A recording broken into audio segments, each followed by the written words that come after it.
Welcome back. As Nigeria looks towards the 2027 elections, political parties are already feeling the pressure of internal dynamics. The Labour Party, in particular, is navigating a leadership tussle that has sparked debate about direction, unity, and strategy. Leadership stability is crucial for a party's ability to mobilize supporters, craft a cohesive manifesto, and project confidence to the electorate. But what does this leadership struggle mean for party members and voters?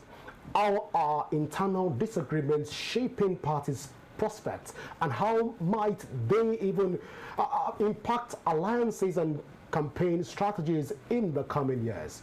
Beyond politics, the tussle raises broader questions about democratic processes within parties and how leadership disputes are resolved in a way that balances governance with members' interests.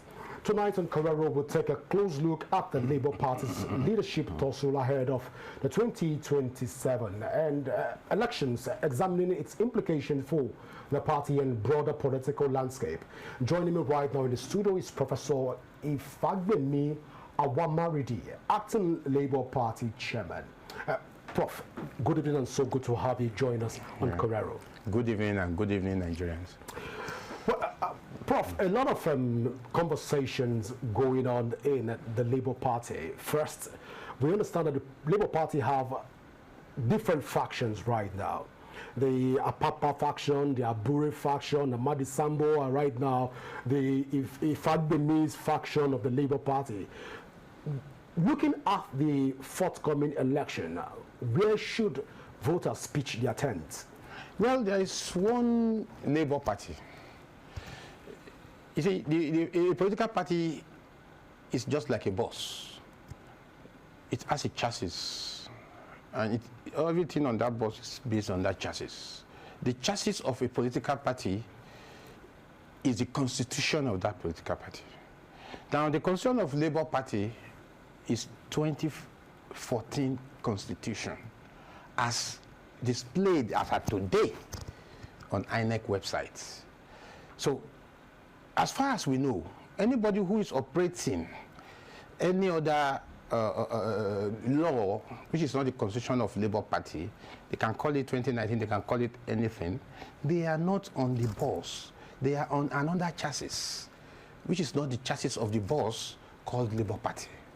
And that is our being all along. That is, since April 2023 and May 2023, when the Aburi ESCO and the Apapa ESCO had a NEC meeting where they declared constitutions other than constitution of Labour Party as their basis of operation. From that moment, they were out of the party. And that was what made us, that and the fact that by June 10, 2023, both ESCOs will have expired. So we started having national meetings and so on those who are based on the genuine constitution of the party. That is the 2014 constitution. We had a series of meetings. We had the meeting of May 7 and so on, which culminated in the NEC meeting. We called it NEC meeting of necessity, NEC-N, NEC meeting of June 8, in which a lot of resolutions were made. The 2014 constitution was confirmed as the party's constitution, and elections were made to beat the 10th of June deadline, when all the ESCOs will have expired. So that was where the new ESCO, which is based on 2014 constitution, was elected. And that is where I came in as an acting national chairman. All right, Prof. I'm curious at this point. Yeah. You've said that Abure and Apapa faction of the Labour Party forged the Labour Party constitution. If I understand it correctly, is that what you say? No, that's not really the statement. We can say they forged a constitution, but that constitution is not the constitution of the Labour Party. They are operating with something, a law they call a constitution of Labour Party, which is not. So they forged a document that they are using as an operational document for the Labour Party. Exactly. And nobody from the Labour Party has been able to challenge that document. We have done those since 2023. That was why we had meetings we had. That was why we had a series of meetings, and we informed INEC. And when INEC was sort of foot dragging, because there was a financial transaction between Abure then and INEC, which we have evidence on, which INEC wrote. We had forensic evidences on it, which we even took to EFCC, and we asked INEC, which INEC has, today INEC has not been able to answer. So because of that, INEC continued to recognize an expired ESCO. And that was why we went to court. We went to the Federal High Court. We are still in the Federal High Court. But today that we had that, last week we had our NWC meeting discussing the issue of the January 21 judgment of Peter Lifu, saying that somebody who is not even a member of the Labour Party, you know, should be declared as the chairman of the party. So last week, our NWC unanimously decided that we should go and intervene and join that appeal court matter between Abure and Nenande Usman. So we are on it now, and we are joining that. Well, Prof. Our bane is the constitution of the party. Well, Prof, let's even put the record straight. The Ifagbemi faction. We are not the faction. We are the party. Okay, the party. Okay, led by the party led by Ifagbemi and based on 2014 Awamardi faction. Yes. Chairman, national acting, the chairman of the party. Yeah. Have been silent for the last 2 years. We've heard about the Apapa faction. We've heard about the Namadi Usman faction. We've heard about the Abure faction of the Labour Party. But the Professor Ifagbemi-led Labour Party has been quiet. Why speak now? Beautiful. Have you not slept on your right? Beautiful. We have not been silent. We have just been strategical. And I will explain it to you.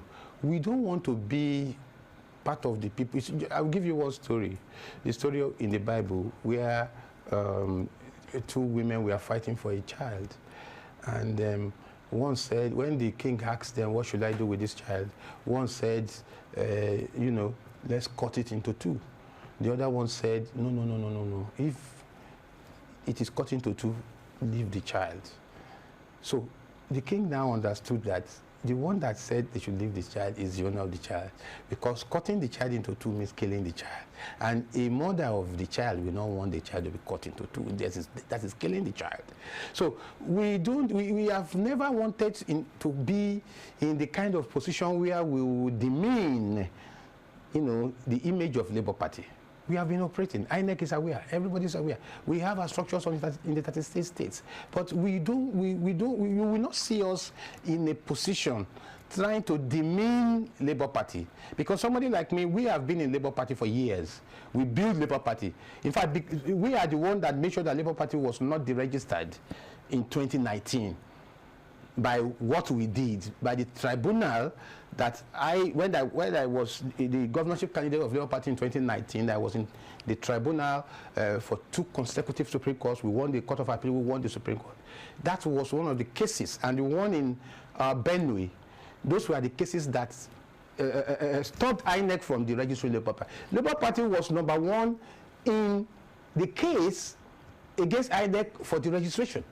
It was when we fought this that INEC now removed our name, Labour Party, from the registration list.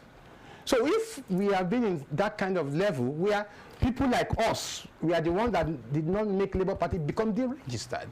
We have to be circumspect when we are talking about Labour Party.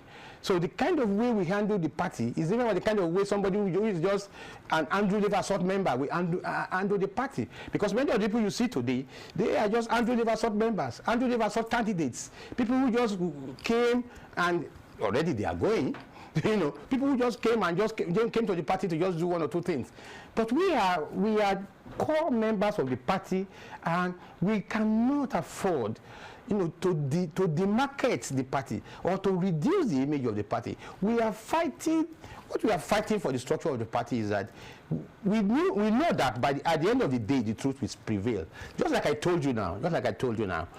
If anybody is watching this now, you should go on internet and check INEC website, the Labour Party Constitution, check it, and check the 2014 Constitution of Labour Party. They are the same. Now go and check the so-called Abure, Nenandi, Apapa constitutions. They are at variance with the constitution on the website of INEC. Well, Prof, it's getting interesting. Yeah.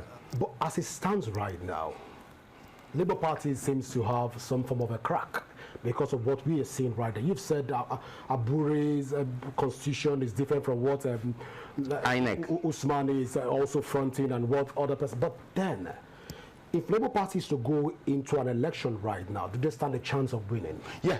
You see, the house that is divided against itself. No. It's not divided. What is happening is that we are trying to get the core of the party in place. You see, Labour Party is a socialist-driven party. It's a leftist party. In that kind of party, the party is the core of even any candidature. It's the core of anything you do. So if you don't hold the structure of the party in the right perspective, then you have not done anything with that kind of party. Labour Party is not PDP, it's not APC. Labour Party is not a capitalist party. Labour Party is a socialist party. It's a party of the masses. So you have to hold on to the core, the structure of the party. The people that are making noise, they don't know about it. Many of them don't even know the manifesto of the party. That's what it's all. These are issues we have to follow. It is not 2027 issue that we have to put in front. We first of all have to put our party in place before we talk of Nigeria. You understand? So we are not emergency politicians. Somebody like me, I'm an activist in politics. So we are not so concerned or so eager to get to government. Let us get the party in place. By the time we get the party in place, then we start using the party to help the masses. Without doing that, what are you talking about 2027? What are we talking about 2027? Well, Prof, you've said you want to put the party in shape and put it in, uphold the structures of the party. Yep. But then, the Labour Party is losing momentum almost on a daily basis. A lot of people are leaving the party. And the bitter question is, which is on the lips of a lot of Nigerians, and it is the fact that is the Labour Party going to merge with the ADC in order to grab power from the center? The Labour Party is not going to merge with any party. In fact, the Labour Party is a very unique and distinct political party. It's not possible. It's just like saying that you want to mix engine oil with water. You understand? So Mama will not leave Pekin, Pekin will not leave Papa? No, what I mean is this. Yeah, please. What I mean is this. Please. If you look at the core, the basic manifesto, the basic essence of Labour Party, I said Labour Party is a socialist party. ADC is not a socialist party. So if you say Labour Party and ADC is working, what are they going to do together? Their wishes and aspirations are at variance. That's why I laugh at people who just jump from one party to the other. I look at them as, Andrew Leversott principled persons. We've learned new English from you. I don't know we had Andrew Leversott politicians, but thank you for that clarification of Andrew Leversott politicians. It's fair. Yeah, you understand? Yeah. So what we believe is that if you are somewhere, you stay.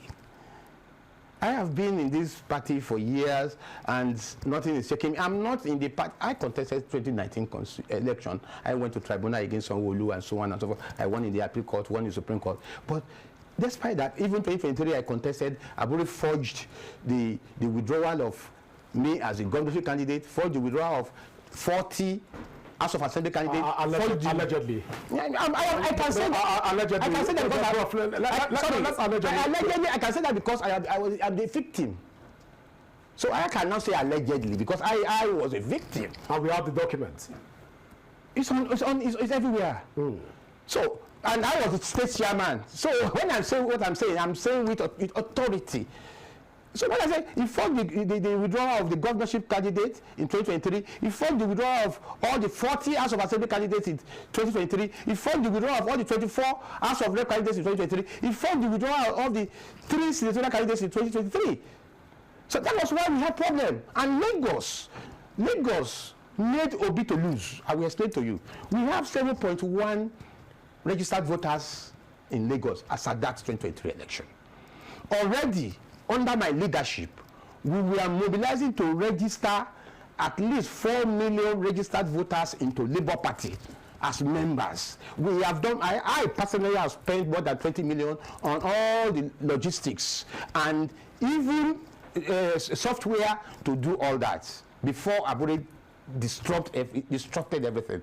So if we had 4 million registered members, our strategies, if we had that in Lagos State, if during the vote, definitely we could not have had. I was laughing when they were saying they had 500 and this and this.